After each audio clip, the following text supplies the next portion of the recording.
Welcome to The Wild Essence, the podcast where we chase the spark of nature's weirdest, wildest, and most wonderful creations.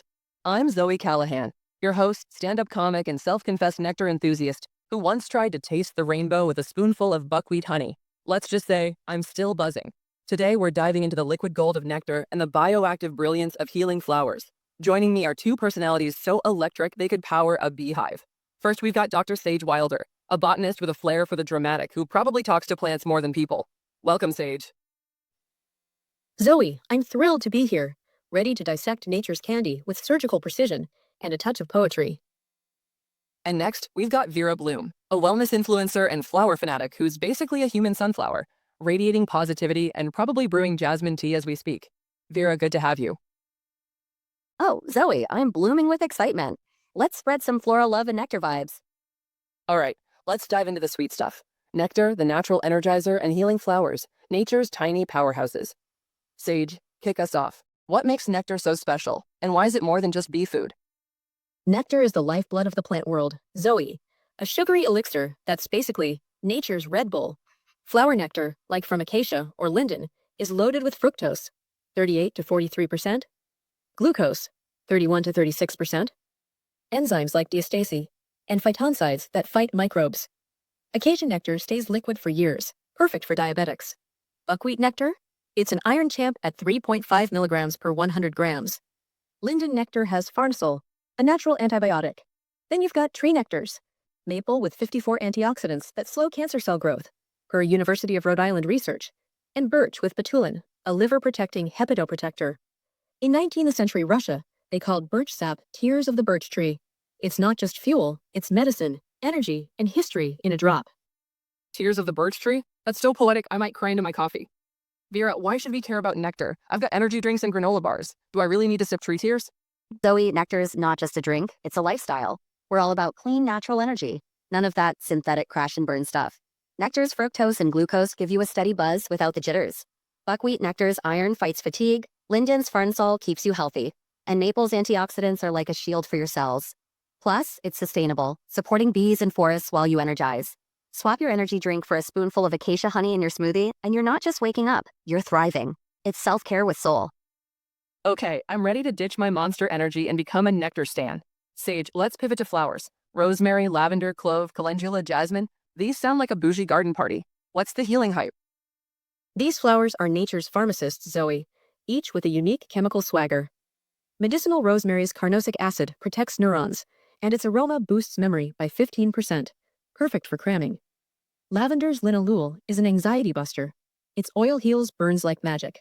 Clove buds, with 85% eugenol, are antiseptic powerhouses. Chew them for instant toothache relief. Calendula's carotenoids speed wound healing by 40%. Infuse 100 grams in 200 milliliters olive oil for 3 weeks, and you've got a skin-saving ointment. Jasmine's sesquiterpenes are a natural aphrodisiac, and its tea cuts cortisol by 18%. These aren't just pretty, they're potent.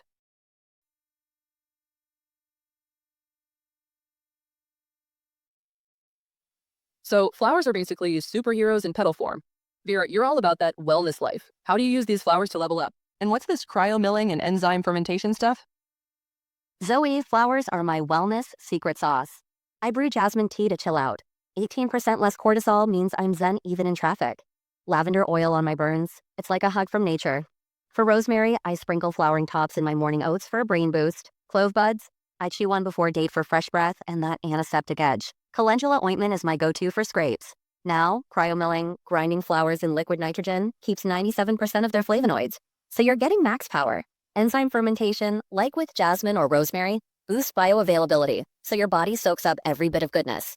It's like upgrading your flowers to VIP status. VIP flowers? I'm inviting calendula to my next party. Sage, I'm curious about practical uses. Say I'm stressed, tired, or just want to feel like a forest goddess. How do I use nectar and flowers in my daily grind? Let's craft your forest goddess routine, Zoe. For energy, stir a teaspoon of buckwheat honey into your morning tea.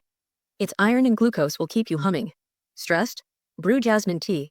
1 TSP flowers per cup. Steep 5 minutes. For that cortisol drop. For focus, inhale rosemary oil or chew a clove bud. Eugenol and carnosic acid will sharpen your edge. Got a cut? Slather on calendula ointment. Want to go fancy? Try cryo-milled lavender in a smoothie for anxiety relief with 97% potency. Store nectar in glass jars to preserve enzymes. And ferment rosemary with a starter culture for a bioavailable tincture. It's science meets sorcery. Sorcery is my new aesthetic. Vera, let's talk risks. Nectar and flowers sound amazing, but what's the catch? I don't want to accidentally turn into a cautionary tale. Smart question, Zoe. Nectar and flowers are powerful, so respect is key. Overdo buckwheat nectar and its iron can upset your stomach. Stick to 1-2 teaspoons daily. Lavender oil is safe for skin, but don't drink it. It's too concentrated. Clove's eugenol is great, but can irritate if you chew too many buds. Limit to 1 or 2. Calendula's chill, but test for allergies with a wrist dab. Jasmine tea's fine unless you're on sedatives. Stacking relaxants can make you too sleepy. Always source from trusted suppliers. Use apps like PlantNet to ID flowers and start small. Love the plant, but know its limits. Noted, I'll keep my clove chewing in check. Sage, what's the future of this stuff? Cryo-milling's cool, but are we like 3D printing nectar or glowing flowers yet? The future's wild, Zoe. Cryomilling's just the start. Labs are now using supercritical CO2 extraction to pull 99% of linalool from lavender or eugenol from clove, making ultra-potent oils.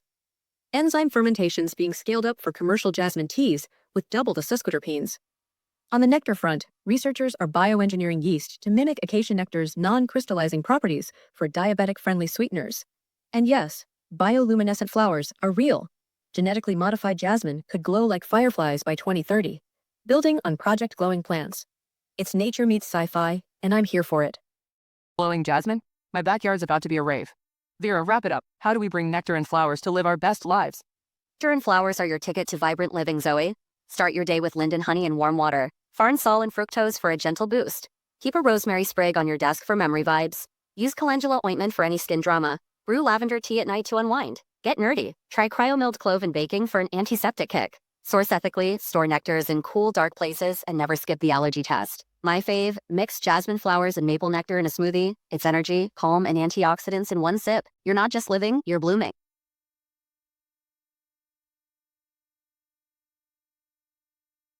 Blooming's my new goal. Sage, final word. Why obsess over nectar and flowers when I could just pop a vitamin? Nectar and flowers aren't just nutrients, Zoe. They're a connection to the Earth's pulse. Vitamins are one note. Nectar's 54 antioxidants, or lavender's linalool, work in symphony with your body. When we're drowning in tech and stress, these plants ground us, heal us, and spark joy. They're history, science, and magic in one package. Plus, sipping birch tears or sniffing rosemary, way more fun than swallowing a pill.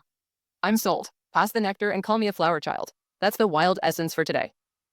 Go slurp some acacia, sniff some lavender, and maybe don't chew too many cloves. Sage Wilder, Vera Bloom, you're my botanical rock stars. Until next time, stay sweet.